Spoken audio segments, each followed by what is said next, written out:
Graça e paz sobre a tua vida. Mais uma reflexão, mais um tempo para repensarmos nossas vidas diante de nosso Deus e de nosso Pai. A gente precisa crescer, amadurecer e entender a vontade de Deus diante das circunstâncias que nós vivemos, pois uma ação que leva à vontade de Deus e muitas vezes não entendemos as coisas segundo essa perspectiva. O que nós precisamos aprender é que a mansidão é algo que deve fazer parte da nossa vida, é o reconhecermos que em tudo, em todas as situações, mesmo que não compreendamos, mesmo que não entendamos a direção, a vontade de Deus está ali. E ela irá se cumprir em nossas vidas quando nós nos propomos a submeter a sua vontade, a aprender sobre a sua vontade e crescer nesta vontade. A história de José não é isso. Não é diferente disto, desculpa. E a gente precisa entender isso. Precisamos entender que quando a gente olha a situação de José, o que aconteceu a ele, e pensamos como é difícil, como é triste, e muitas vezes nós estamos envolvidos numa situação semelhante à dele e não entendemos as coisas. E começamos, ao invés de descansar em Deus e de deixar que ele toque o barco, nós queremos ou muitas vezes começamos a remar contra e nos opor. Vejamos a situação lá em Gênesis, quando os irmãos o traem, querem primeiro matá-lo, mas depois decidem vender ele para os ismaelitas que levariam e venderiam ele como servo no Egito, pensando que se livrariam do problema, mas na realidade a misericórdia de Deus e a graça de Deus estavam operando ali, mesmo que não houvesse qualquer tipo de entendimento sobre isso, querendo Deus preservar aquela nação, aquele povo, que um dia voltaria e ocuparia toda aquela terra.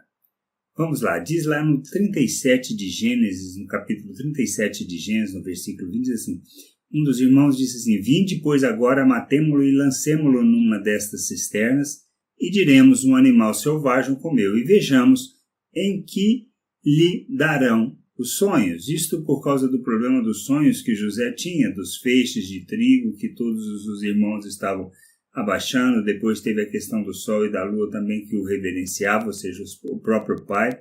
E a gente muitas vezes não entende. Achava ele arrogante. Talvez ele fosse bastante arrogante no jeito de falar, na maneira de falar, mas estava sendo José conduzido no processo de Deus. E aí, no 37, 25 a 27, diz, ora, sentando-se para comer pão, olharam e viram que uma caravana de ismaelita vinha de Gileade. Seus camelos traziam aromatas, bálsamo e mirra que levavam para o Egito.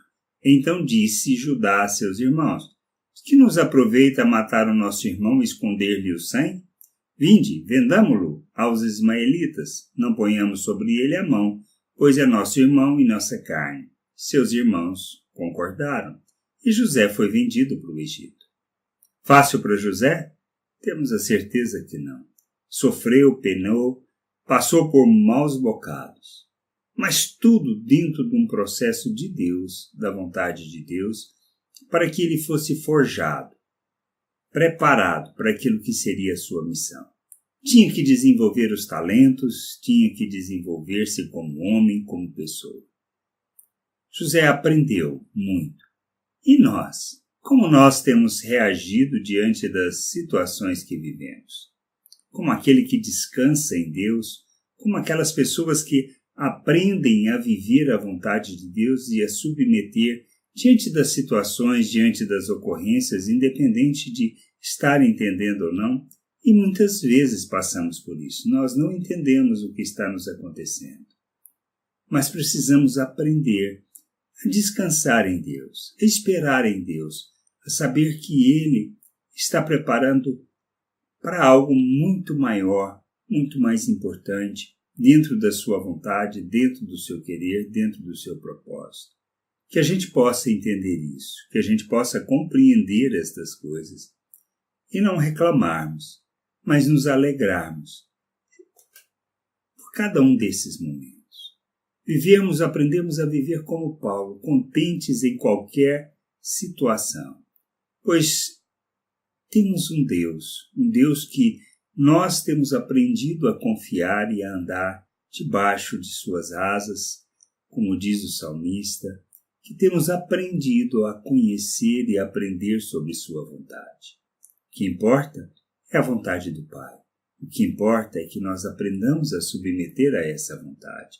Por isso, não podemos reclamar da situação e do que está acontecendo, mas nos submetermos, como filhos amados, àquilo que é o propósito e o querer de Deus para as nossas vidas. Que a gente possa crescer, amadurecer, compreender e nos sujeitarmos, mesmo que a gente não entenda.